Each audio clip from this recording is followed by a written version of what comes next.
Una historia jamás contada, el viaje de la razón.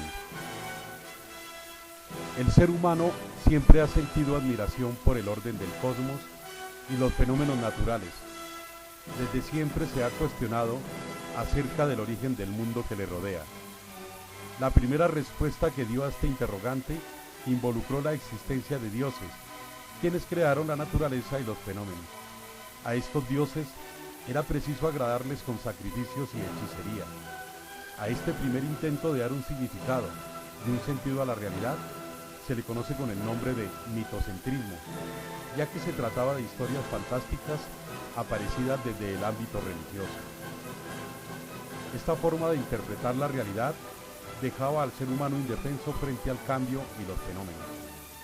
Es por esto que a mediados del siglo VII a.C., un grupo de estudiosos y pensadores griegos se dio a la tarea de buscar otra explicación a los fenómenos naturales y al origen de la vida.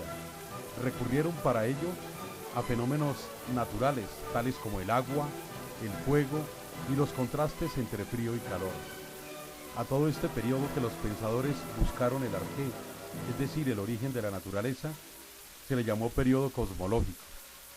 Pero a mediados del siglo IV a.C., los pensadores griegos abandonaron la búsqueda del arjé y empezaron a explicar las realidades del ser humano. Se explicó la política, la economía, la ética y las ciencias en general. A este periodo, que se convirtió en la base de la cultura occidental, se le conoce con el nombre de antropocentrismo, es decir, la reflexión centrada en el ser humano.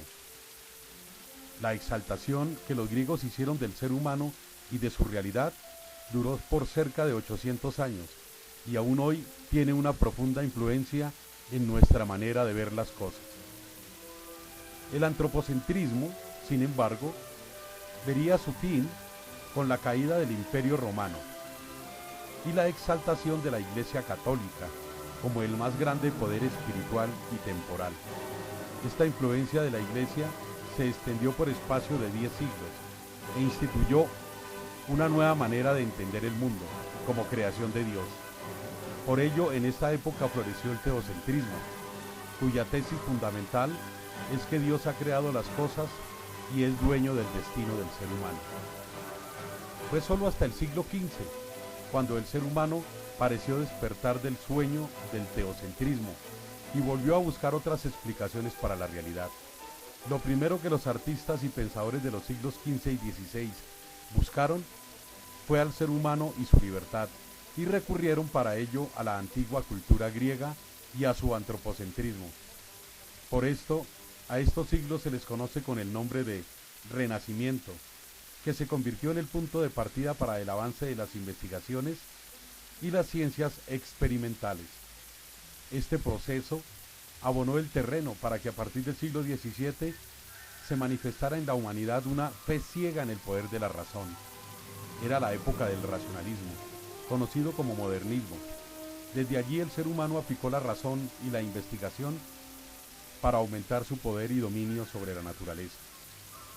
Y todo ello obtendría su fruto maduro con la industrialización y la exaltación de la ciencia y la tecnología como las únicas actividades válidas que garantizaban bienestar y progreso a la humanidad. Sin embargo, la experiencia histórica mostró muy pronto que el progreso de la era de la razón traería consigo graves problemas: armamentismo,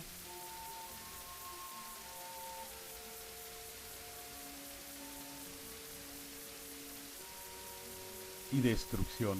Por ello, a principios del siglo XX, el ser humano empezó a vivir la época de los desencantos.